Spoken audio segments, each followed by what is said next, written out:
Some men spend their whole lives chasing fortune, only to die with empty hands and emptier hearts. Dalton Kress found more gold than most men see in 10 lifetimes, buried deep in a canyon where the sun barely touched the ground. The kind of gold that could buy land, cattle, respect. The kind that could change everything. He stood there with his hands on that yellow rock, feeling its weight, knowing what it meant. Then he did something that made no sense to anyone who heard about it later. He covered it back up, smoothed the dirt over it like it had never been disturbed, and walked away. The Apache warriors found him 3 hours later, surrounded him with arrows drawn, ready to end him for trespassing on sacred ground. But when their leader looked into Dalton's eyes and asked what he'd taken, Dalton told the truth. Nothing. 13 years would pass before he understood what that decision had really cost him, or what it would bring back. Dalton hadn't meant to cross into Apache territory that day. His horse had gone lame 2 days out from the nearest settlement, and the water in his canteen had run dry under a sun that showed no mercy. He'd been following a dry creek bed, hoping it would lead to something, anything, when he noticed the canyon walls closing in around him. The air felt different there. Cooler. Heavy with something he couldn't name. That's when he saw it. A glint of yellow in the exposed rock face where recent rains had carved away the softer stone. His hands moved before his mind caught up, scraping at the dirt, pulling away loose rock.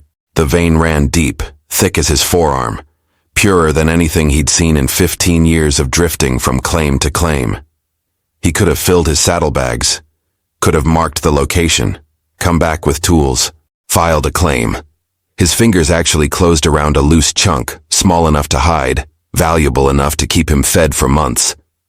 But something stopped him. Maybe it was the strange stillness of that place, the way sound seemed to die before it could echo. Or maybe it was the feeling of being watched, though he saw no one. He looked at that gold in his hand, felt its weight, and thought about every man he'd ever known who died fighting over less.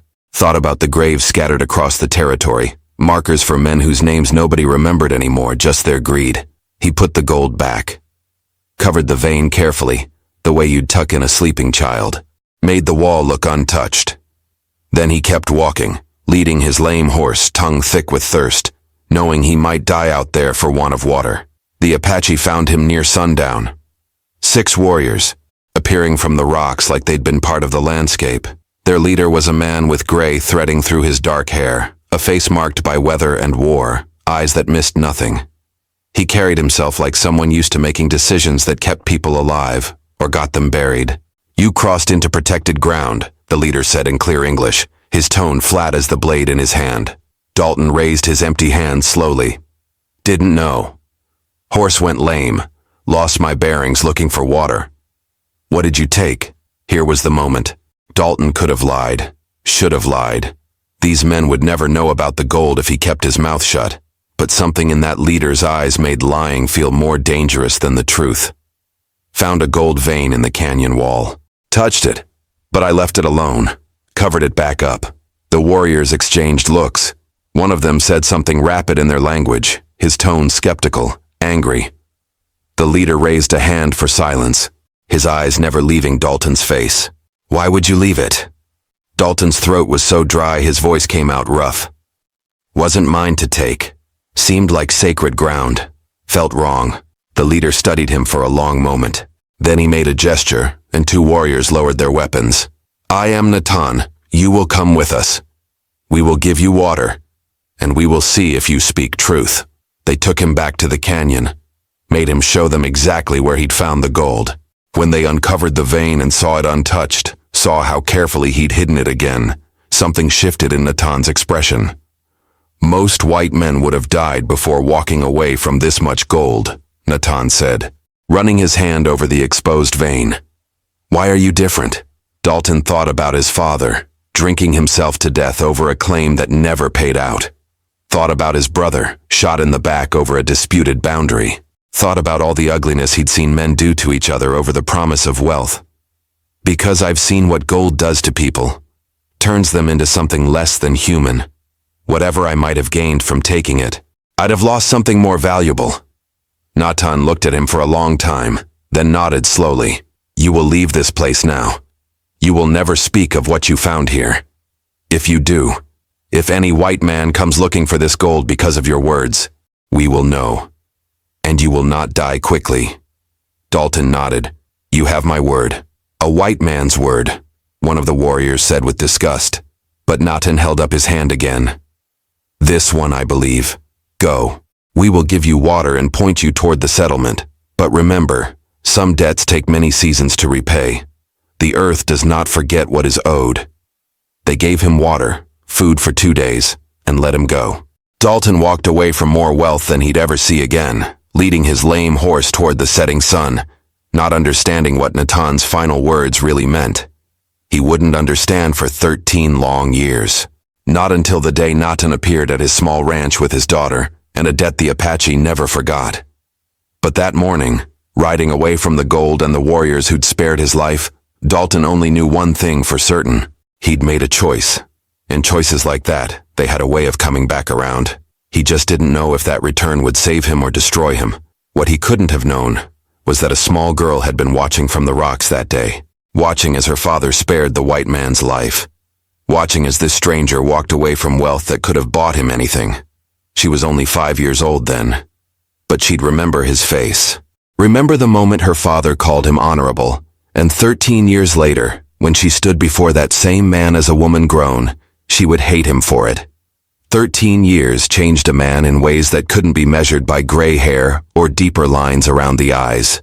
Dalton Kress had built himself a small ranch on unwanted land, the kind nobody else would touch because the soil was stubborn, and the nearest neighbor was a day's ride away. He'd chosen it precisely because of that distance.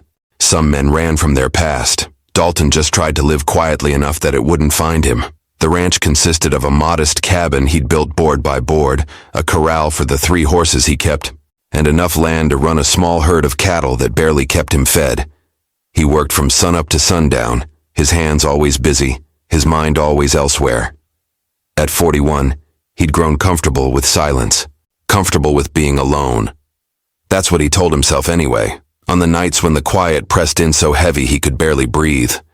He was mending fence when he saw them coming. 3 riders moving slowly across the open land, their approach deliberate, unhurried. Dalton straightened, one hand moving instinctively to the rifle leaning against the fence post, then stopping. Something about the way they rode told him this wasn't trouble, at least not the kind he was used to. As they drew closer, recognition hit him like cold water. The lead rider sat his horse with the same bearing Dalton remembered from 13 years ago. Natan, older now, more gray in his hair but unmistakable. Behind him rode a younger warrior, and beside that warrior, a young woman. Dalton's hands went still on the fence wire. He watched them approach, his mind racing through possibilities, none of them making sense. The Apache had let him go with a warning never to return, never to speak of what he'd found. He'd kept that promise. So why were they here? Natan raised his hand in greeting as they stopped 20 feet from where Dalton stood. You remember me. It wasn't a question. Dalton nodded slowly. I remember. Gave you my word I'd never speak of that place. Haven't broken it. I know. We have been watching. Natan's expression was unreadable. For 13 seasons we have watched you, seen how you live, alone, working this hard land, never taking what isn't yours, never speaking of what you found. A chill ran down Dalton's spine despite the afternoon heat. 13 years of being watched without knowing it. The thought should have angered him, but he understood it. Trust had to be earned, especially between their peoples. What brings you here? Dalton asked, his voice steady despite the unease crawling through his gut. Natan dismounted with the ease of a man half his age. The young warrior and the woman stayed mounted, both watching Dalton with expressions he couldn't read. The woman's face was striking, all sharp angles and dark eyes that seemed to burn with something Dalton couldn't name. Anger, maybe, or hatred. You showed honor when honor was rare, Natan said, walking closer. You chose respect over wealth. In my culture, such a debt must be repaid. It has taken 13 years to find the proper payment. 13 years for my daughter to reach womanhood and make her own choices. Dalton's gaze shifted to the young woman on the horse. His stomach dropped as understanding began to dawn, terrible and impossible. Among my people, Natan continued, his voice formal now, weighted with ceremony. When a man shows such honor, he is worthy of our highest respect. You saved our sacred place. You kept your word. Now I offer you what I value most. My daughter, if you will have her. She is of age now. She understands what is offered. Dalton's mouth went dry. He looked at the young woman again, saw the rigid set of her shoulders, the way her hands gripped the reins so tight her knuckles had gone pale. Her face was a mask of barely controlled fury. I can't. Dalton started, then stopped. How did you refuse a gift like this without insulting a man who'd traveled 13 years to offer it? She doesn't want this. What she wants is not the question, the young warrior said sharply. What is owed is owed.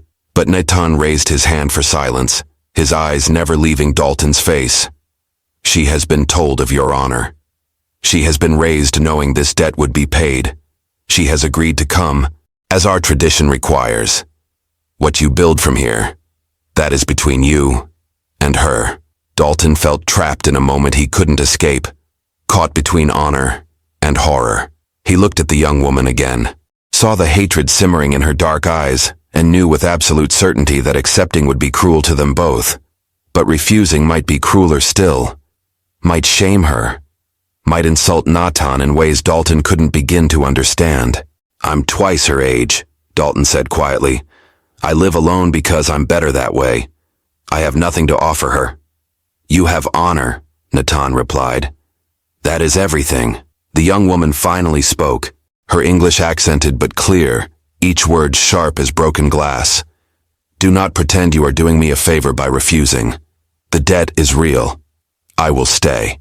And somehow, those words filled with resentment and anger sealed Dalton's fate more completely than any ceremony could have. He was about to learn that some rewards came with a cost he'd never imagined paying. Natan left before sunset, taking the young warrior with him.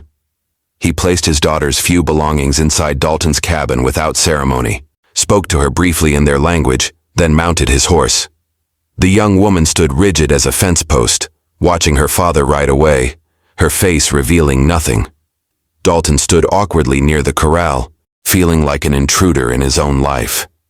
When the riders disappeared over the ridge, the silence that fell was thick enough to choke on.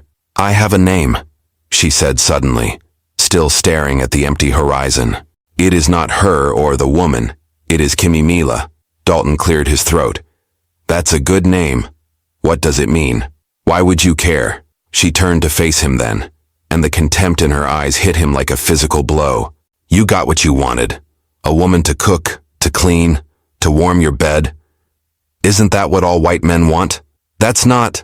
Dalton stopped, realizing anything he said would sound hollow. I didn't ask for this. Neither did I. She walked past him toward the cabin, her movement sharp with anger. But here we are, bound by my father's honor and your supposed virtue 13 years ago. Tell me, was leaving that gold really about respect? Or were you just too cowardly to take what you wanted? The words stung because they touched something Dalton had wondered himself over the years. Had it been honor or fear, respect or weakness?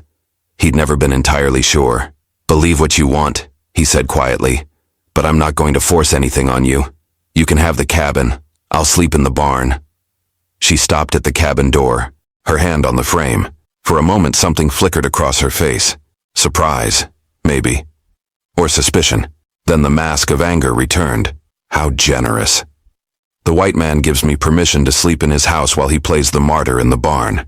She disappeared inside, slamming the door hard enough to make the frame shudder. Dalton stood in the fading light, feeling older than his 41 years.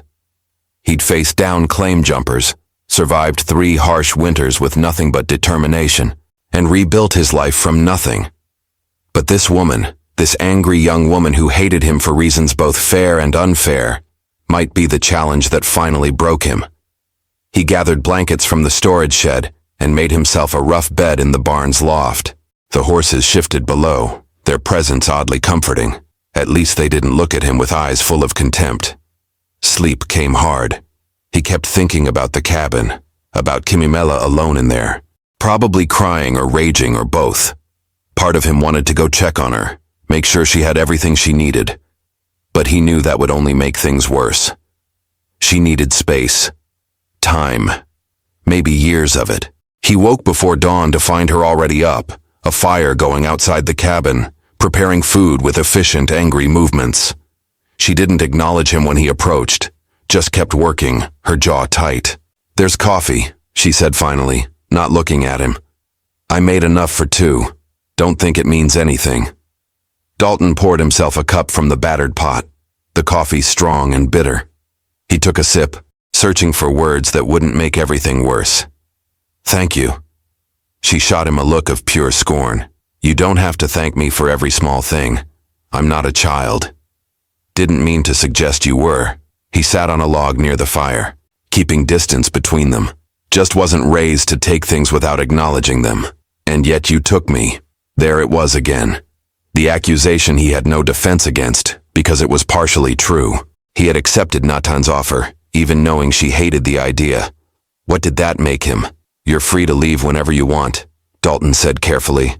"I won't stop you, won't send anyone after you. If you want to go back to your people, I'll take you there myself." Kimimela's hand stilled on the pan she was holding. She stared at him, and for the first time, he saw something other than anger in her eyes. Confusion, maybe, or disbelief. "You would shame my father like that? Make his debt payment meaningless? I'd rather shame myself than keep you somewhere you don't want to be."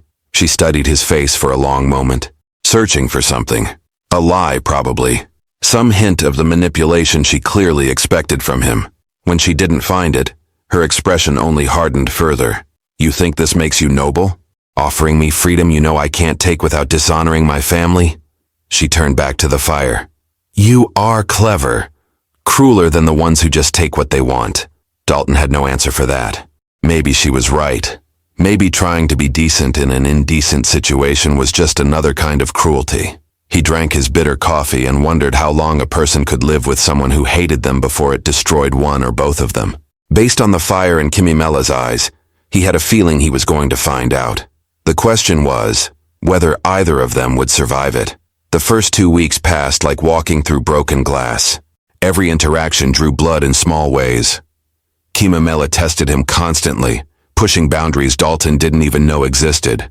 She cooked meals too spicy for him to eat, then accused him of rejecting her culture. She rearranged his tools, moved his belongings, claimed spaces in the cabin that had been his for years. Dalton let her. He ate the burning food without complaint, found his tools wherever she'd put them, and gave her more space than the small cabin really allowed. He slept in the barn every night, woke before dawn to work, and spoke to her only when necessary. She hated that most of all. "Why don't you yell at me?" she demanded one morning, when he found his best saddle moved to the far corner of the barn. "Why don't you put me in my place like you want to?" Dalton lifted the saddle, checking it for damage. "Because I don't want to put you anywhere. This is your home now, same as mine. It will never be my home." She crossed her arms, blocking the barn door like she was daring him to move her physically. "And you are a liar if you say you don't resent me for disrupting your comfortable, lonely life." He met her eyes, saw the challenge there, the desperate need to make him into the villain she wanted him to be. "I didn't ask for this situation. Neither did you. But I'm not going to take my frustration out on you just because you need me to." She flinched like he'd struck her. Her jaw tightened, and for a moment he saw something beneath the anger. Pain, maybe. Or fear. Then it was gone, buried under fresh contempt. "You think you're so much better than other white men. So noble. So patient. But I know what you really want." Dalton picked up his saddle and walked toward the door. She didn't move, forcing him to stop inches from her. He could smell the sage she used in her hair, see the pulse beating in her throat.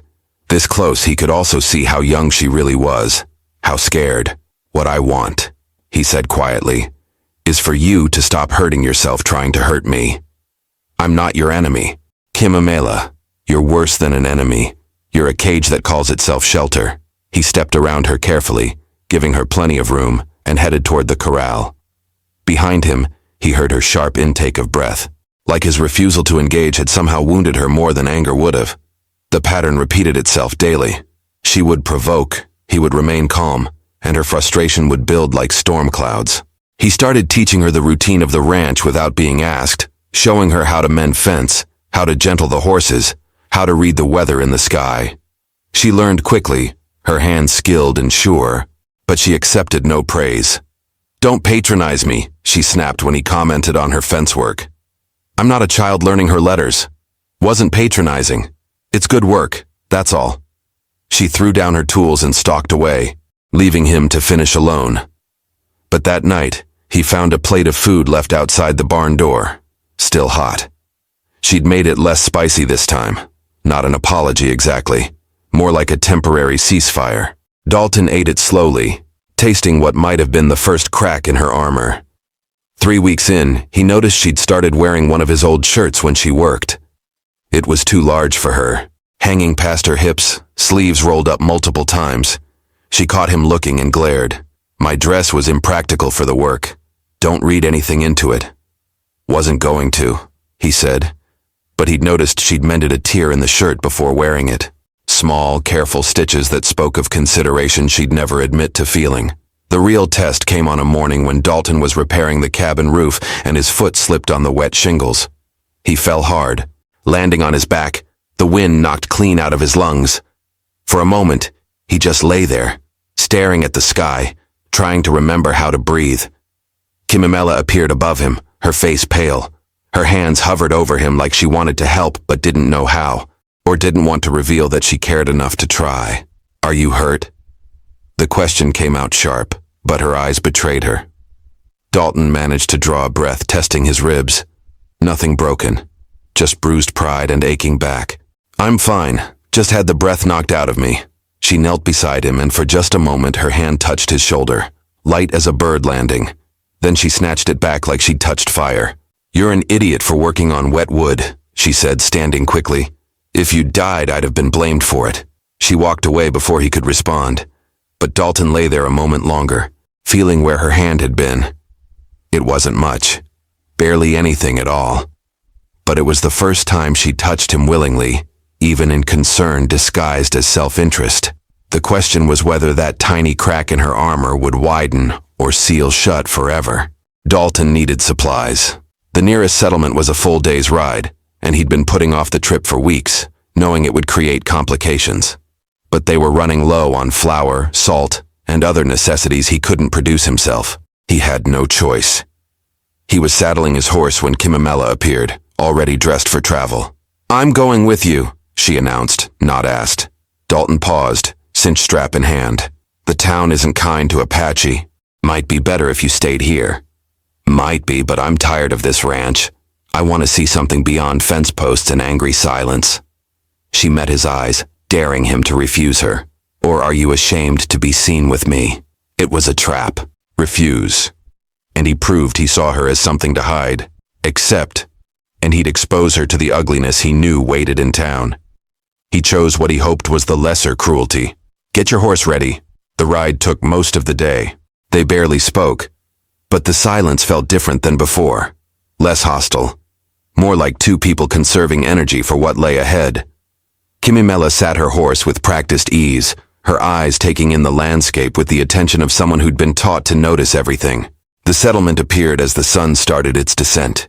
A collection of rough buildings clustered around a single main street, the kind of place where everyone knew everyone else's business, and strangers were measured carefully.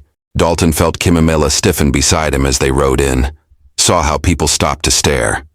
He tied their horses outside the general store and turned to find her standing rigidly, her face carefully blank, in a way that told him she'd had plenty of practice hiding her feelings from hostile eyes. Inside, the store smelled of coffee, tobacco, and the particular staleness of a place that didn't get aired out enough. The clerk, a thin man named Porter with a face like worn leather, looked up and froze when he saw Kimimela. "Didn't know you kept company with savages now, Cress," Porter said, his tone making the word ugly. Dalton felt something cold settle in his chest. He'd known this would happen, but hearing it still made his jaw tight. "She's my wife. I'd appreciate you speaking respectfully." Porter's eyebrows rose. "Your wife? You married an Apache?" He laughed, but there was no humor in it. "Guess living alone that long will make a man desperate." Kimimela's face remained blank, but Dalton saw her hands curl into fists. He stepped forward, placing himself between her and Porter. "I need flour, salt, coffee, and ammunition. You going to sell it to me, Or do I need to take my business elsewhere? Where else you gonna go? Next town's 3 days' ride. Porter started gathering supplies but kept talking. Just surprised is all. Thought you had more sense than to bed down with their kind. They're animals, Cress. Everyone knows it. The cold in Dalton's chest spread. Say that again. Something in his voice made Porter look up. The store had gone quiet. 2 other customers stood near the back, watching with the hungry attention of people who sensed violence coming. I said. Dalton continued, his voice low and hard. Say that again about my wife. Porter's face flushed. Now look. I didn't mean nothing personal about her specifically, but you know how they are. Can't trust them. Probably just waiting for her chance to slit your throat and steal whatever you got. Dalton reached across the counter and grabbed Porter's shirt, pulling him close. The move was sudden enough that Porter dropped the bag of flour he'd been holding. Listen to me carefully, Dalton said, each word sharp as a knife. You'll wrap up my supplies, you'll take my money, and you'll keep your ignorant mouth shut about things you don't understand. Because the woman you just insulted has more honor in one finger than you've got in your whole worthless body. Porter's face had gone from flushed to pale. You threatening me, Cress? I'm educating you. There's a difference. Dalton released him. Now finish loading my supplies. The store stayed silent as Porter worked, his hands shaking slightly. One of the men near the back spat on the floor and left. The other followed. Dalton knew what that meant. The story would spread. He'd be known as the man who chose an Apache over his own kind. He'd lose what little standing he had in this settlement. He paid, loaded the supplies onto his horse, and helped Kimimela mount hers. They rode out of town with eyes following them, whispers rising in their wake like dust. They were an hour out when Kimimela finally spoke. You just destroyed your reputation for me. It wasn't much of a reputation to begin with. Those men will spread stories. They'll say you've gone native, that you can't be trusted, you won't be welcome there anymore. Then I won't go there anymore. Dalton kept his eyes on the trail ahead. Plenty of other places to get supplies, even if they're farther. She was quiet for a long moment. When she spoke again, her voice had changed. Softer, uncertain in a way he'd never heard from her. Why did you do that? Because what he said was wrong, and because you didn't deserve to hear it. But I'm nobody to you. Just a debt your honor forced you to accept. Dalton finally looked at her. In the fading light, her face had lost some of its hardness. You're my wife, he said simply. Maybe not by choice, maybe not by love, but that still means something to me. Means I don't let people disrespect you. She stared at him, and for the first time since she'd arrived at his ranch, he saw the anger in her eyes waver. It wasn't acceptance. It wasn't even forgiveness. But it was the first sign that maybe, just maybe, the wall between them had a crack big enough to see through. The morning after they returned from town, Dalton woke to find his coffee already made and breakfast cooking over the fire. Kimimela stood with her back to him, her posture less rigid than before. When he approached, she didn't flinch or move away.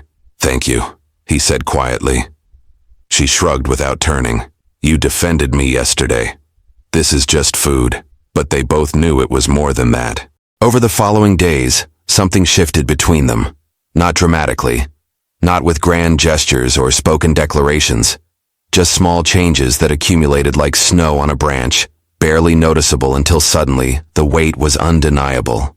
She stopped moving his tools, started asking questions about the ranch work instead of pretending she already knew everything. When a section of fence needed mending, she worked beside him without being asked, her hands quick and efficient. They fell into a rhythm, passing tools back and forth without words, their movements synchronized in a way that only came from paying attention to each other. One evening, Dalton found her sitting outside the cabin, staring at the sunset. He hesitated, then sat on the ground a respectful distance away. They watched the sky turn from gold to red to purple without speaking. It should have been awkward. Instead, it felt like the first peaceful moment they'd shared. My mother died when I was 10, Kimimela said suddenly, her voice so quiet he almost missed it. Raiders. White men looking for easy targets. They burned our camp, took what they wanted, and left death behind them. Dalton's throat tightened. He wanted to say he was sorry, that not all white men were like that, but the words felt hollow before he could speak them. I was hiding in the rocks. I saw everything. She pulled her knees to her chest, making herself smaller. My father found me 3 days later. I hadn't moved, hadn't eaten. I just kept thinking that if I stayed still enough, quiet enough, they might forget I existed. Is that why you... Dalton stopped, unsure how to finish. Why I hated you on sight. She finally looked at him, and her eyes were dry but haunted. Yes, every white face reminds me of that day. Every white man is one of them, until proven otherwise. And even then, I keep waiting for the proof to be a lie. I understand, Dalton said, and meant it. My father drank himself to death chasing gold that never existed. My brother was shot over a claim dispute. Violence follows gold and land like flies follow rot. I've seen enough of it to know that being white doesn't make a man good, just makes him dangerous in different ways.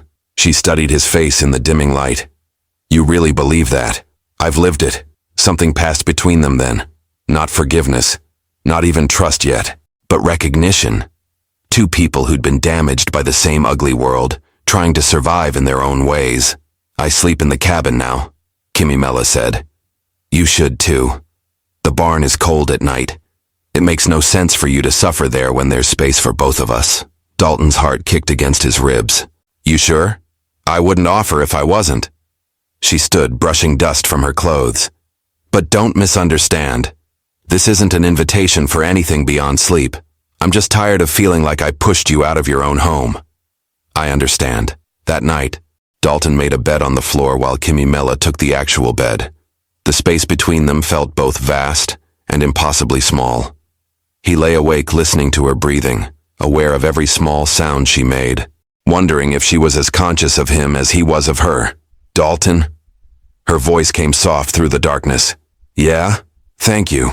For what you said to that man in town. I never thanked you properly. You don't have to thank me for basic decency. She was quiet for a moment. Most men wouldn't see it as basic. They'd see it as a sacrifice. You lost something real by defending me, and gained something more valuable. What did you gain? He thought about lying, giving some easy answer that wouldn't reveal too much.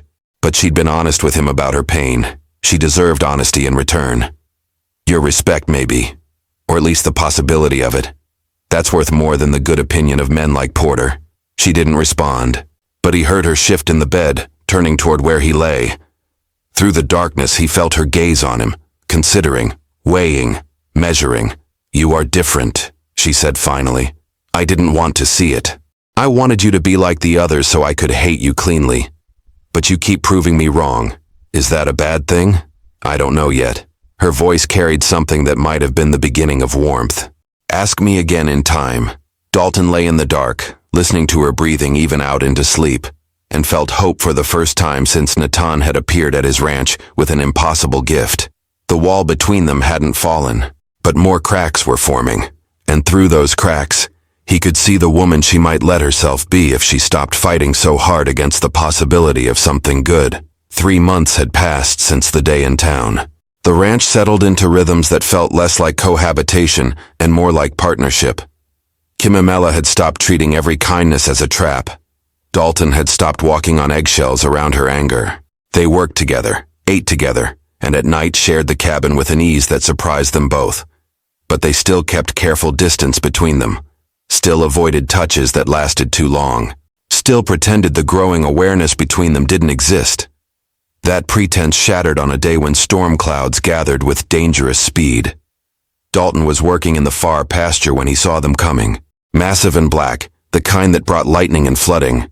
He ran for the cabin knowing Kimimela was there alone. He found her struggling to secure the shutters, the wind already tearing at the wooden slats. Without thinking, he came up behind her, reaching past her to grab the loose shutter. His chest pressed against her back for just a moment as he secured the latch. They both froze. The storm raged around them, but Dalton was suddenly aware of nothing except the warmth of her body against his, the way she fit perfectly in the space his arms created. He could smell sage in her hair, feel the rapid rise and fall of her breathing. Sorry, he said, his voice rough. He started to step back. Her hand caught his wrist. Don't, he stilled. Her fingers were small against his sun-darkened skin, her grip surprisingly strong. The wind howled, rain beginning to fall in heavy drops, but neither of them moved. Kimimela? She turned in the small space between him and the wall, and suddenly they were face to face, close enough that he could see flecks of amber in her dark eyes. Close enough that he could feel the heat coming off her skin. "I've been trying not to feel this," she said, her voice barely audible over the storm. "Trying to hate you. Trying to see you as my cage. But you're not, are you?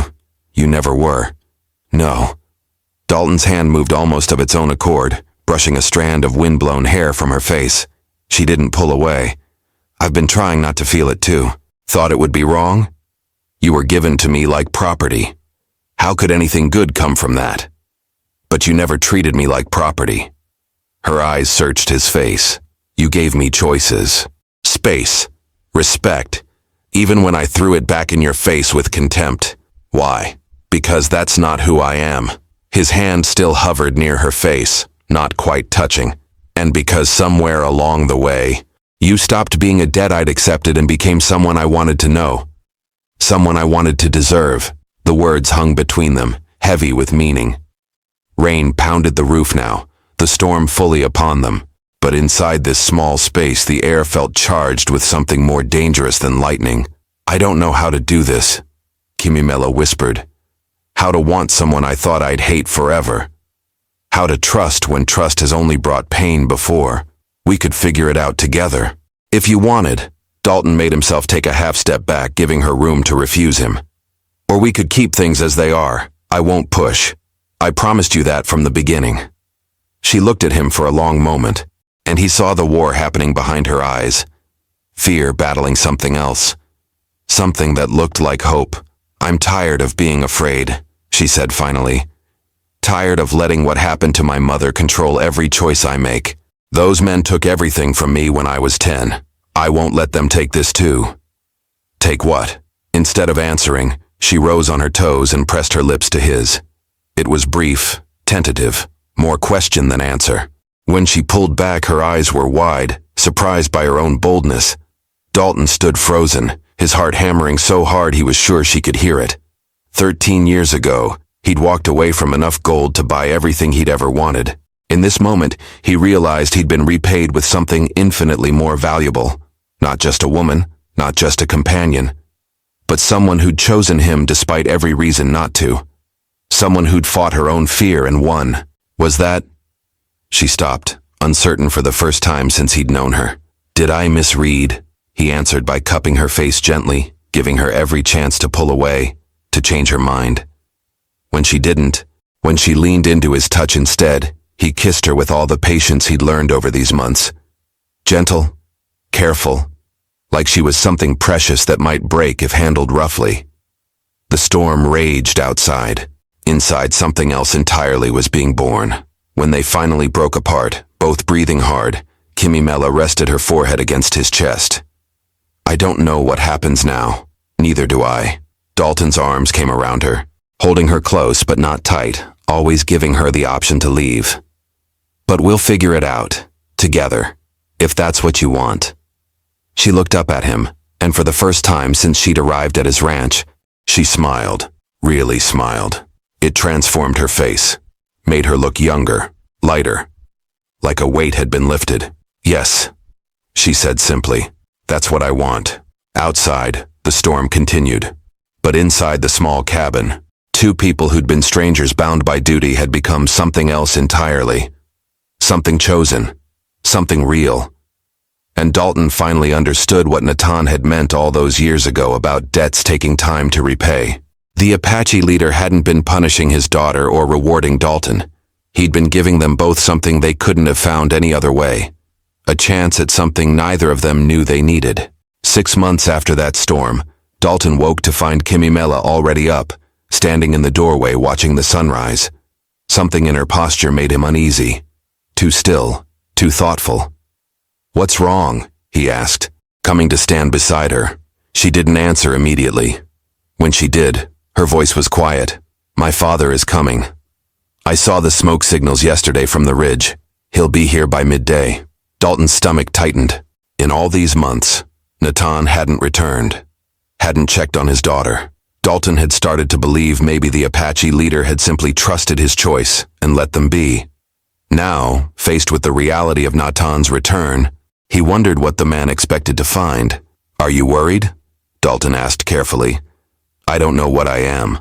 Kimimela crossed her arms, a gesture he recognized as self-protection. "When he left me here, I hated him for it. Hated you. Thought I'd been traded like livestock to pay a debt I had no part in making. But now..." She turned to look at him, and her eyes were clear, certain. "Now I need to tell him that the debt is paid, and that I'm staying by choice, not obligation." The words hit Dalton harder than he expected. He'd known things had changed between them, known she'd stopped fighting against their situation. But hearing her say it out loud, hearing her claim this life as her choice, made something in his chest expand until breathing was difficult. "You don't have to tell him that if it's not true," Dalton said, giving her one last chance to be honest. "If you want to leave, I'll take you back myself. No shame, no blame."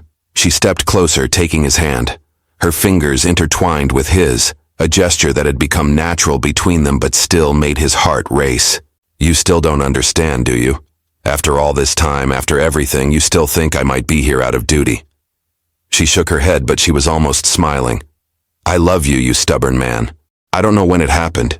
Maybe when you defended me in town. Maybe when you shared your own pain with me. Maybe it was built from 1,000 small moments of respect and patience, but it's real, and I'm not leaving." Before Dalton could respond, before he could tell her that he loved her too, that she'd become the center of his world without him even realizing it, she kissed him. Soft and sure and full of promise. They stood like that, wrapped in each other, until the sound of approaching horses made them pull apart. Natan rode up alone, his bearing as regal as Dalton remembered. But when he dismounted and saw them standing together, hand in hand, something in his stern face softened. "You look well, daughter," Natan said in his language. Kimimela responded in kind, her voice strong and clear.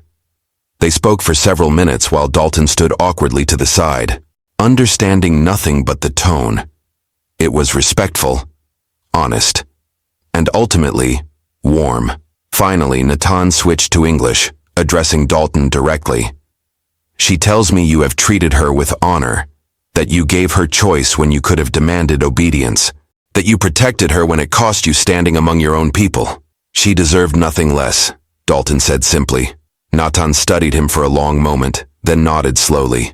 13 years ago, you walked away from gold that could have bought you everything. I told you then that the earth does not forget what is owed. I brought you my daughter as payment for that honor, but I see now the debt has been repaid in ways I did not expect." He turned to Kimimela, speaking to her in Apache again. She responded, and Dalton caught his own name in the flow of her words.